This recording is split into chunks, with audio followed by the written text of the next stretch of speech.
Thanks for your support as channel member, Callum! We're our best run of the season at AHGP. We've won the last 4 races. Paul Aaron won the last 2 in Hungary and Belgium, and it's given him the championship lead. 7 points separate him and PulsePotato as we head to Zandvoort, and this title fight is really hotting up.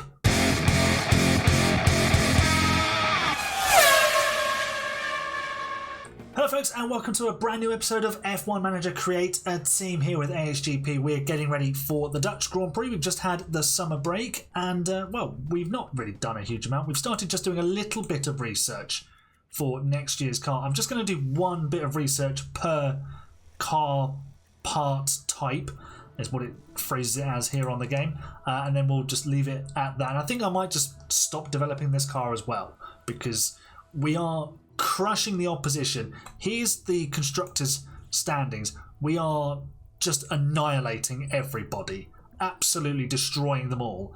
It's borderline ridiculous. Here's the drivers' championship, much more competitive because we've got 2 drivers and they're fighting each other, and it's just toing and froing. Paul Aaron hadn't won for a little while, back-to-back wins. He leads the championship over the summer holidays. PulsePotato with some work to do, despite having 5 wins this season. In fact, they've got pretty much identical records. The only thing that Paul Aaron has done more than PulsePotato is be on pole position, which he's got 4 of, and they've both got 5 wins and 11 podiums and a sprint win each. So yeah, we will see how this progresses in the final sort of 10 races of the year. We're doing Zandvoort today, and then we're going to follow that up with the 3rd of 4 sprint weekends in Monza, and then we'll progress through Baku, Singapore, probably in the next episode. So yeah, lots to do today. In fact, we've got a wet racing store in Italy, so that could be interesting. We are, obviously, because we're so good at corners, we are set to be dominant in the Netherlands, so we'll wait and see how that pans out. But in Italy, we're only the 3rd fastest car because straight lines, well, it's DRS effectiveness really, and that's not our car's forte. We like to do corners, and we do them really, really well. Just a note, over the summer holidays, I did offer both our drivers a new contract, so I'll bring up on screen now an image of what I offered Paul Aaron, and here's PulsePotato as well. Obviously, he's on a $2 million salary at the moment. That's going to go up. So I wanted to shorten up Paul Aaron's contract to just in case we decided to bring maybe Justin back in, or if there was another driver who became available, that we weren't tied to Paul Aaron. And that obviously, you know, we gave him a nice big contract because we didn't know how long it was going to take us to get to the front. And we thought we could grow with him. We've got there much quicker than anticipated. But that's not to say that we want to get rid of Paul Aaron at all. We're going to give him a higher wage, but a shorter contract, which means his options are open, our options are open, everybody has possibilities. We want to build the team around PulsePotato in the future as well. I would like to bring Justin back because he's one of us, and yeah, I think he deserves an opportunity in one of our cars one day. But you know, this is Formula One, anything can happen. He could move to Red Bull next season. Who knows? But yeah, let's crack on. Oh, by the way, Callum is now overall 86. And what's happening with Optics and German? They're 80 and 84 respectively. So yeah, the staff are improving. I think I've done some updates to the facilities. I think I did, yeah, I'm upgrading the hospitality area, the tour centre, all of this stuff. We should probably upgrade the weather centre as well, so we know what weather is on the way. Right, let's get to Holland and get this show on the road. Okay, we are in Q3, but we have a problem with Paul Aaron. He is tucked up behind the sole remaining Mercedes of Kimi Antonelli and is fighting him into turn 1. He is currently on pole by just over 0.2 of a second, but it doesn't look like he's going to be able to improve. So this opens the door for PulsePotato. If he can string a good lap together, and boy is he in the first sector, 24.2, fastest of anybody so far, he could yet snatch a pole position. Oh, no, he won't. Thank you. Who was that? It was Carlos Sainz. Get in the bin. Oh, I don't believe what he's just done. I demand a grid penalty for the Spanish driver. He has just wrecked PulsePotato's lap. and he's not going to improve his position here, is he? No, he stays 6th. Thank you, Carlos Sainz.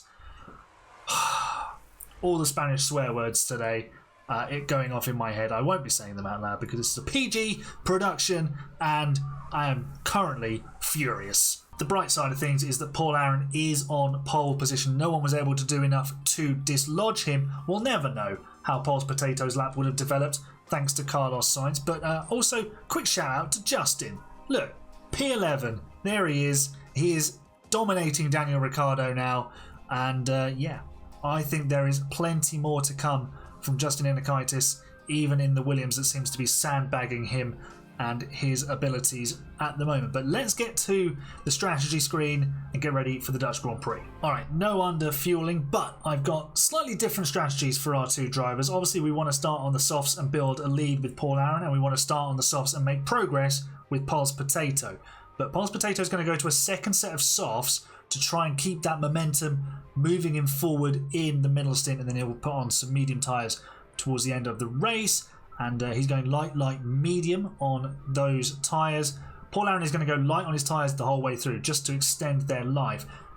We have the fastest car, but we're not actually very good at preserving our tyres. However, going light on your tyres and sticking it in the DRS of other people does help. So that is the plan. 1st and 6th. Hopefully we can turn this into at least a double podium.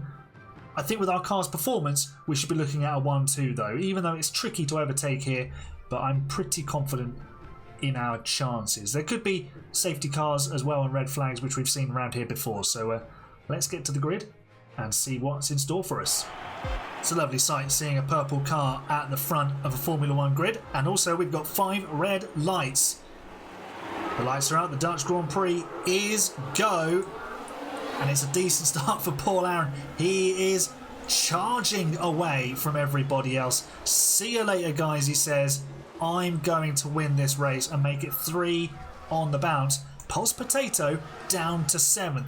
Not the opening lap or the opening corner we were hoping for from him. Justin has retained his 11th place.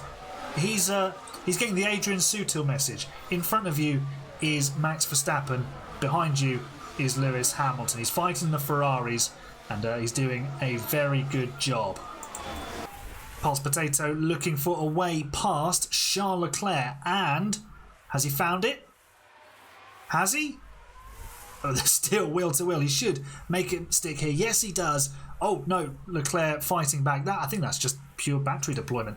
Okay, well, we celebrated a bit too early there. He has moved himself ahead of Fred Vesey, who of course he replaced at AHGP. So yeah, that's the first time I think these two have really gone head to head on track. We'll top up his battery and get him ready for the overtake, but we don't want to let this lot get away too much. And obviously he wants to put right what Carlos Sainz did to him in qualifying. There is the Spanish Matador, and we will be giving him the finger as we go past, I think. It's taken a few laps, but PulsePotato's got the job done. He has dived around the outside of Charles Leclerc. There was a Ferrari, I think, of Max Verstappen closing in, and he decided, I don't want anything to do with that Ferrari, and he's passed Charles Leclerc. Let's just check in with the live action on track. Now, PulsePotato can stick it to Carlos Sainz after what he did to him at this very corner in qualifying. Let's put one on him, please, PulsePotato. Here we go, around the outside. Not quite yet. We're still topping up. Tell you what, we're going to go high overtake aggression. We're going to really stick it to the Red Bull driver. Looking down the outside. Can we make the move stick? Let's deploy the battery that we've got, and that should see us into P4. Lovely jubbly. See you later, Carlos. Adios, amigo. Paul Aron pits from the lead of the Dutch Grand Prix. He built himself a 2.5 second cushion. He's controlled the race from there. And yeah, he's not been troubled, really. 2.2 second pit stop. Lovely stuff. PulsePotato now up to 2nd because we passed Pourchaire. Leclerc also came with us, and we've now managed to catch Lando Norris. But PulsePotato will be in very shortly as well for his stop. So let's see what happens when he gets to his pit stop. He's now attacking Lando Norris for the lead of the Dutch Grand Prix, and there he goes. He takes the lead. Paul Aron has just dropped a place to Lewis Hamilton, who's on hard tyres, but they move up ahead of Leclerc and Pourchaire. So let's bring PulsePotato in and see where he drops out in all of this. PulsePotato's had a pit stop issue. He's had a 4-second stop. What was the problem? Looks like it could be the right rear. Just a bit slow. Just a little bit sluggish from the guys on that corner of the car. And he drops back out between Leclerc and Pourchaire. Alright, the Ferraris have got themselves to the lead of this race. Have they stopped yet? Yes, they have. They've undercut everybody and got themselves into the lead. I don't know quite how they've managed that, but they're ahead of Paul Aron on the track. So at the moment, we're not in the lead. We're literally not in the lead of this race because the Ferraris are there on strategy and on sort of pace. So yeah, it's kind of turned on its head. Ferrari are generally our closest competitors in terms of raw speed, but I didn't expect them to be where they are now, considering they were 10th and 12th on the grid. But Paul Aron is now back in between them, and he can chase after Max Verstappen. We're pushing with the engine just to lighten the load a little bit so that we don't carry quite as much weight as we need to. And PulsePotato is back up to 5th. He's 2 seconds adrift of Leclerc, but we are looking after our tyres to get to that medium tyre stint at the end. Paul Aron obviously on mediums now. We'll switch to softs. And I'm sure he'll have enough pace in hand in that final stint to reclaim the lead of this race. Paul Aron's got himself back into the lead of this race. Come on! We have defeated the Ferraris for now. They are wearing through their tyres. Are they doing a 3-stop? I mean, the computer suggested a 3-stop for Paul Aron before I changed it to a 2-stop. So maybe the computer is doing a 3-stop. PulsePotato has passed Charles Leclerc. That's our favourite hobby, is just passing Charles Leclerc at every opportunity. We've done it in the last 2 rounds to win the race. So yeah, Paul Aron deploying some battery and disappearing. And in fact, PulsePotato now with the fastest lap, a 14.6, 3 tenths quicker than his teammates. So the pace is there. We're just having to manage our tyres through our stints. And PulsePotato now closing in on the Ferraris. Paul Aron's pit stop is... well, he was slightly delayed leaving it. 2.2 seconds stop time, but the Alpine coming down the pit lane meant he was slow being released. What's that? That's PulsePotato! And the 2 AHGP cars are nose to tail. Paul Aron has the advantage in that he's got soft tyres, but he's got to manage them through the final 20 laps of this race, and his teammate and championship rival is right on his tail. This is, that Alpine has given PulsePotato the opportunity to snatch something away from his teammate here. We've got yellow flags, no safety cars though, which would have been very detrimental to our strategy. We've given everyone a free pit stop. Here we go then. It's wheel to wheel for our 2 cars down the straight, and PulsePotato goes round the outside of Paul Aron. That I did not expect to see. Okay, our boys are coming up to lap Justin, who does a great job actually and blocks Charles Leclerc a little bit.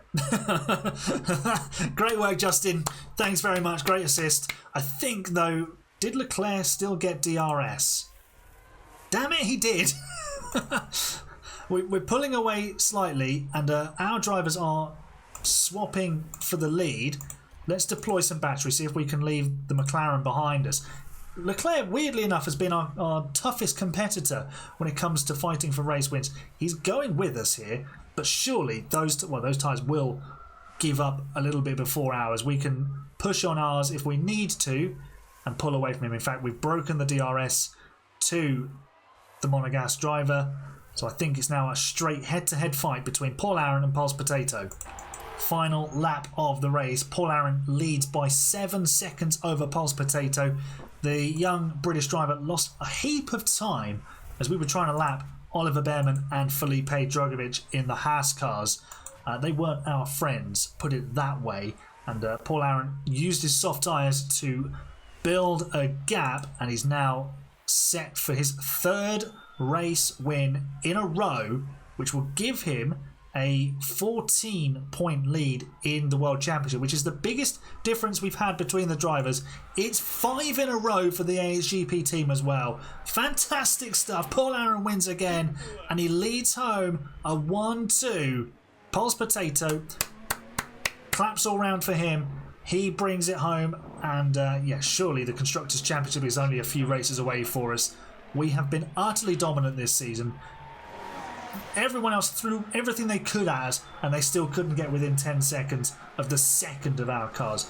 Charles Leclerc nearly 20 seconds back, and yeah, I think we've just blown everybody away this weekend. What a car Optics and Germat have delivered us. It's a car for all occasions. Brilliant stuff.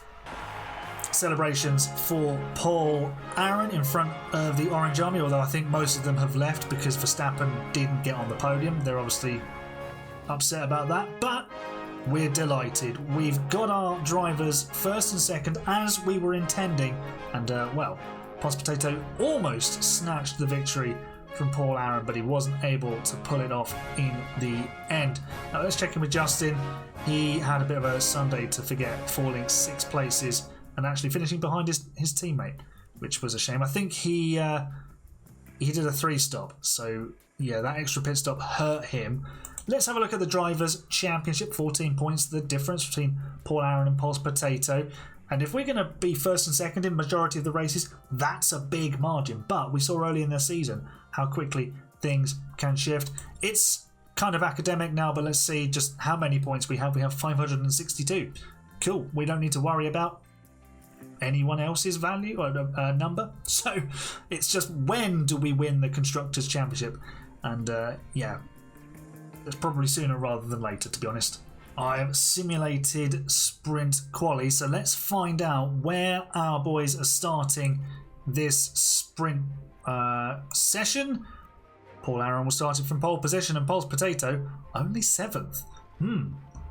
That is not where he wants to be for his championship challenge, especially with his teammate on pole position. Pourchaire, Verstappen, Hamilton, Norris and Leclerc all in between. That is not ideal. Justin managed to get out of SQ1, but was eliminated in SQ2. Let's see how we can do. I'm going to go light on the tyres so that we can take the softs to the end. There we go. And then we will go attacking on... Oh, went back a little bit too far there. We can go attacking on the tyres, push with the fuel and with the ERS, and let's get this sprint underway. Straight to the grid then, here come the lights. 3, 4 and 5. Oh, they were not held for long at all. It was almost an instant release. Paul Aaron leads us away. Many teams on hard tyres. We're the only ones who've chosen softs. What's PulsePotato up to? We need to manage his race once again after a disappointing qualifying session. Obviously we didn't see what happened, so that is a Charles Leclerc in the gravel. Thanks very much. We'll take the position, please. And apparently Hamilton has an issue according to Callum. But PulsePotato is sizing up a move here on Lando Norris. But it's not happening just yet. Paul Aaron though running away at the front. It's just look at that. He's already pulled almost 1.5 seconds. He's flying because they're on hard tyres. Oh, PulsePotato with the lunge into turn 1, but can't quite find his way through.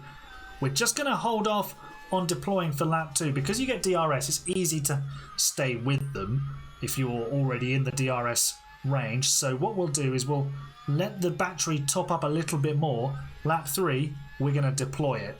And that deployment has worked because PulsePotato... Oh, wow, what a send on Hamilton.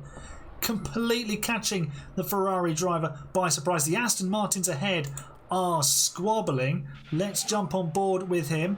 Well, we're low on battery with Paul Aaron, but PulsePotato is going for it. Is he going to find a way through? He's got Pourchaire ahead of him. Verstappen as well. Lando Norris on mediums has got past the Ferrari. Let's get racing on the correct line again. And yeah, PulsePotato up to 5th, but there's definitely still more progress to make. PulsePotato has just tumbled down the order to 8th place. He's got underfloor damage as well. He's lost 5 positions. This is a disaster. He's fighting with Verstappen and he's been forced onto the gravel. That shredded the underfloor. He's almost been taken out twice as he rejoins. That's not good. Well, Paul Aaron is heading to victory in this sprint as long as we can get him over the line. We've only just got ourselves level again on fuel. That's Carlos Sainz in the background, who's a lap down. And Paul Aaron should just about make it to the line. He might stop just after it. Did we make it? Oh, just. Only just. Oh, that was close. Okay. That's 8 points for Paul Aaron. It looks like it's only going to be 3 points for PulsePotato. He will also need to coast across the line. It's not proved easy to recover the fuel in this sprint. He's going to finish behind Pourchaire, Verstappen and Antonelli. And he actually coasts past his teammate there, who has won the sprint. So that's more points gained for Paul Aaron. That's now, what, 18 points? Is it the lead? No, 20 even. Because it was a 6-point swing. So, 5-point swing. So 19. Aaron can math. Yes, he can, I'm sure. Shout out to Justin in the sprint. 9th place as a career best for him. Just behind his teammate. He could have had that point. If he can pull off a result like that in the Grand Prix, I'll be very, very pleased for him. Hamilton, though, down in 12th. And Mercedes washed with Russell. Oh, dear. Carlos Sainz in the bin. I'm not sorry about it. I still remember Zandvoort. It's a soggy Sunday in Italy. Let's see how bad it's going to be. Well, it could be very bad because Inter's then wets. Then it's going to dry out. So this could get a little bit crazy towards the end of the race. PulsePotato has pole position. That's fantastic for him. We tweaked his setup a little bit because it was only 65%. And yeah, we've actually nailed it. And he has gone fastest of anybody in qualifying. Let's see the grid in its entirety. Théo Pourchaire joins us on the front row. I believe he was he was second second to an AHGP car in sprint qualifying too. Poor guy can't get ahead of us. He's like, I've beaten Paul Aaron. Then PulsePotato goes and beats the pair of them. So yeah, chin up for Théo Pourchaire. Where is Justin? Well, he was knocked out in Q1, as was Carlos Sainz. Well, there's some karma for you. Well, you know, we're not sorry to see him having a rotten weekend, but we want to see Justin doing a little bit better. He actually matched Lance Stroll in Q1. So let's have a look at the strategy. What's the rain going to do? Well, it's going to do a lot of rain, isn't it? I don't think we're going to need mediums quite that early, but it could definitely be softs. We got a brand. I don't think we've got any new softs. That could be a problem. We've got one set of softs for Paul Aaron. 2 sets, one of which is brand new for PulsePotato. Well, that could be very beneficial for him. So I'm just going to ignore this strategy and make it up as I go along. So let's get to the grid and do this motor race. PulsePotato really needs to win this race. Rain or shine, he has to be first. The lights are out, the race is on, and PulsePotato does lead us away. Let's jump on board with Paul Aaron. He moves into the lead, into second place. There's some people starting on wets. Why are they on wet? Oh. Okay. So it's wets now, then it's going to become inters for a bit, and then it's going to be wets again. So this is interesting. These guys were banking on being fast right now, but it's drying out. So we're pulling away. In fact, Paul Aaron is having a look at his teammate. Can he find a way past? Can the AHGP cars survive this race? PulsePotato defends and retains his lead. Good job from him. And now it's officially into. So Pourchaire, Verstappen, Behrman, Hulkenberg. Oh, Justin. Oh, Justin. Williams, what are you doing to him? Stop it!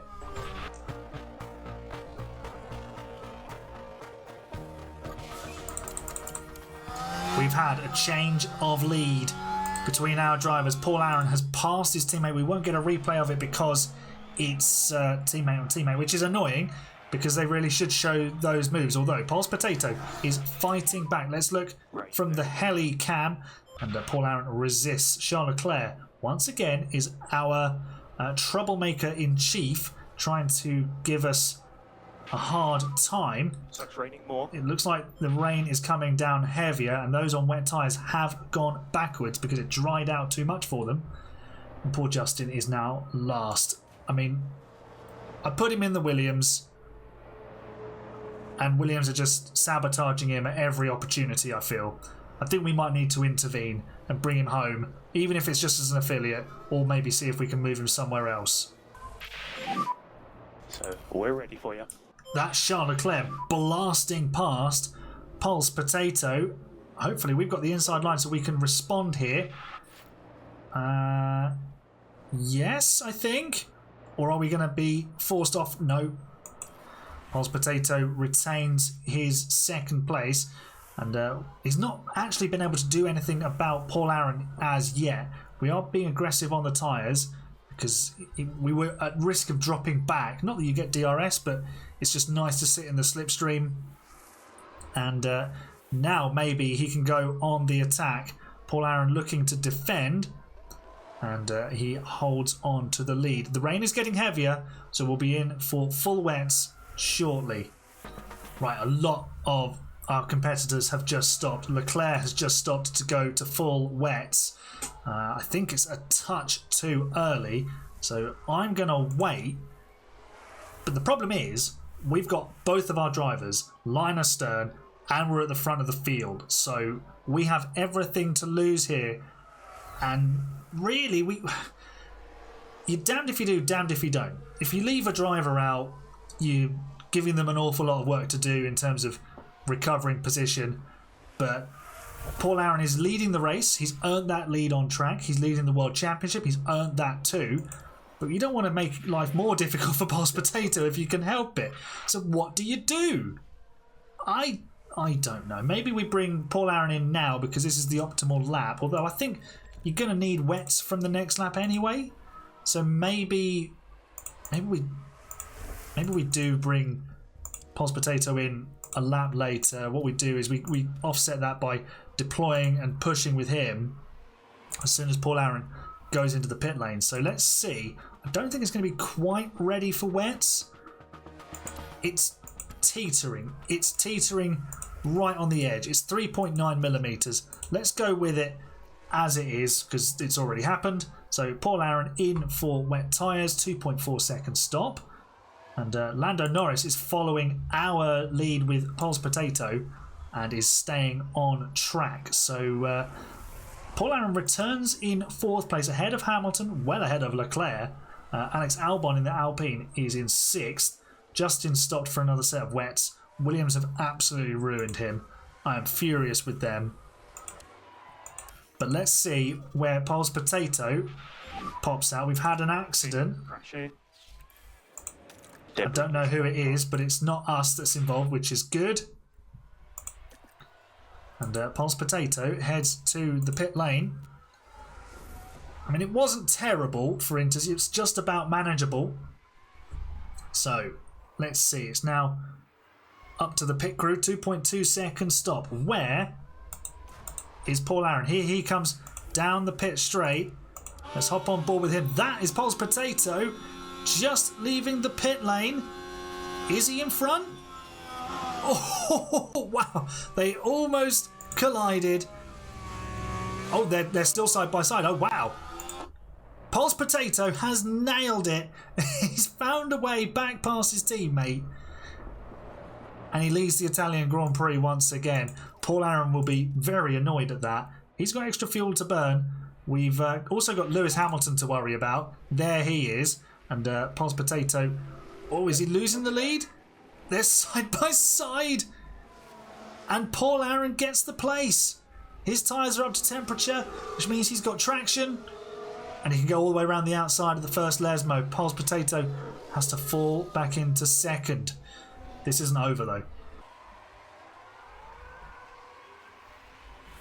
Well, I told you it wasn't over. PulsePotato immediately responded with a full send at the Ascari chicane, and he takes the lead as they head to the Parabolica. Hamilton sticking his red nose in where, I mean, the Tifosi will be loving this. I'm not. So our drivers are now going into civil war. They're going to war.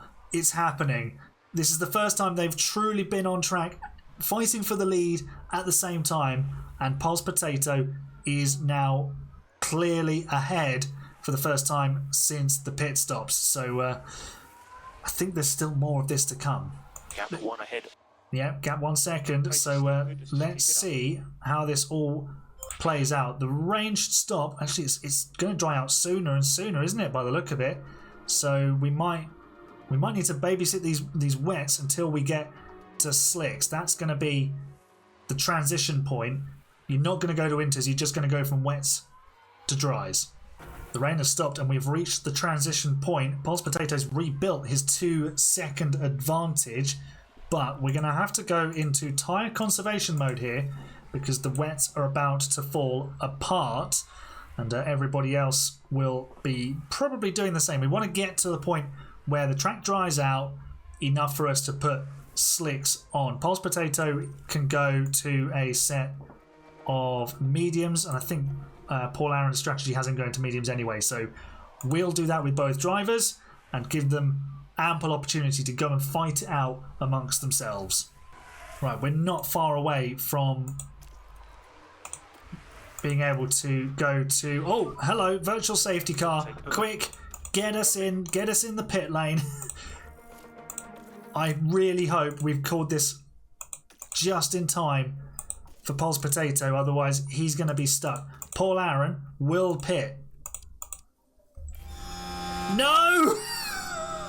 PulsePotato's missed the pit lane. Oh, it just came out too late.